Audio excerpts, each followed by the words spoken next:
You may not yet be familiar with E-Verify, but employers use it to verify whether or not employees, citizens and non-citizens alike, are authorized to work in the United States. E-Verify works by matching worker information with the information in government databases. Hello, I'm Sandra Young. I'm speaking on behalf of the Office for Civil Rights and Civil Liberties at the Department of Homeland Security. During this program, you will learn about E-Verify, what it does, and how it affects you. Is that everything? Well, let's see. Looks like your Form I-9 is complete. Let's just review it one more time to make sure. Okay. Name, maiden name, date of birth. Yes, that's all correct. Good. What about your supporting documentation? Well, my green card is still under my maiden name, so here's my driver's license and my social security card. Well, great. Looks like everything's in order then. The last thing we're going to do is check your employment eligibility through E-Verify. Are you familiar with E-Verify? Well, somewhat, I guess. I mean, I've seen the posters, but I don't really know anything about it. Okay, let's start with a brief overview of E-Verify. I will enter the information from your Form I-9 into the computer, and E-Verify will match it to government databases. If everything checks out, your employment eligibility will be verified in a few seconds. And if it doesn't? Well, if it doesn't, it means that there's a mismatch somewhere that needs to be cleared up. But before we get into that, let me just enter the information into the system. Okay. All right. Well, unfortunately, a tentative non-confirmation was returned. It appears the information I entered doesn't match with the Social Security Administration's information. Perhaps it has something to do with changing your maiden name to your married name. In any event, all we can do now is go over your TNC notice and talk about your choices and your responsibilities. I don't know. Will I be fired? No.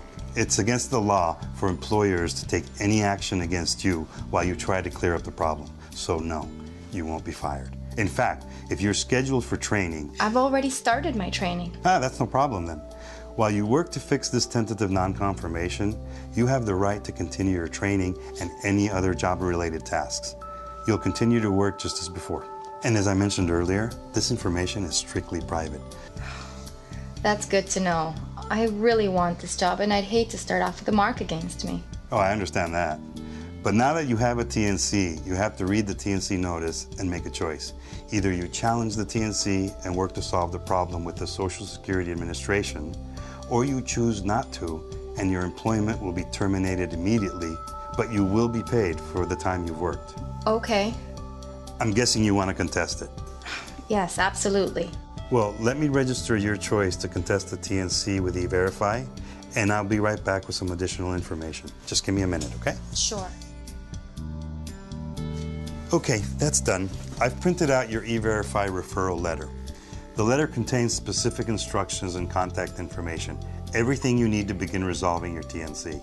You have 8 federal workdays to contact them to begin resolving this. And as you can see in the letter, you have contact information for Social Security and help numbers you may call. There are also websites with helpful information you may access online. But the important thing is that you understand it is your responsibility to follow up on this, because if you don't take any action, we'll be forced to let you go. Yes, I understand. And it's a good idea to bring your referral letter to the Social Security Administration, along with any other paperwork that may be helpful. What you just saw occurred a few months ago. And let me tell you, it was scary to hear that the job I was so happy to have might be taken away from me just that fast if I couldn't resolve my issues with the Social Security Administration. Fortunately, I sorted everything out.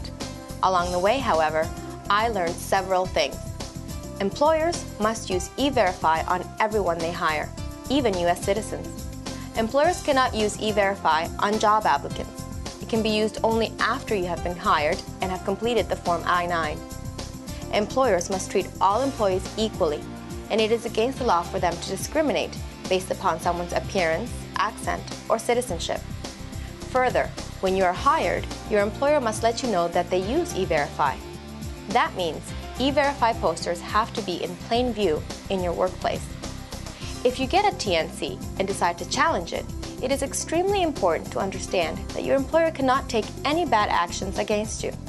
Your employer cannot discriminate or retaliate against you for receiving a TNC.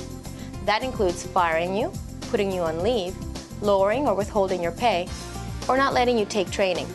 And the last thing I learned, which was very helpful to me, was that I had many resources to support me. They were listed on the E-Verify referral letter, and a few are being listed here, again on the screen.